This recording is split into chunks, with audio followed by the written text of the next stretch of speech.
Всем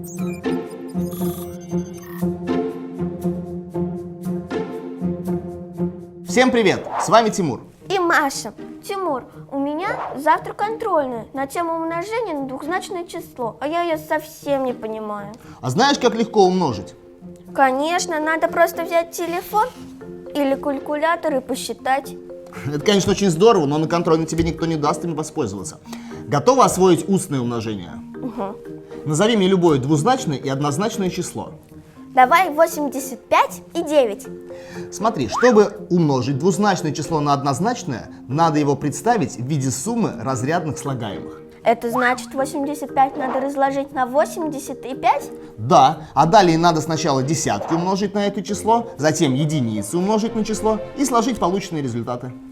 Я поняла, это же совсем просто.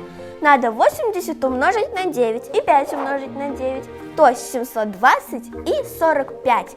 Сложим два полученных результата и получается 765. Ну вот, видишь, как все просто, чтобы завтра контрольную на 5 написала. Теперь точно напишу. Если вы тоже хотите получить 5 по контрольной, то давайте потренируемся. И скажите, в каком из этих выражений произведение получится 130?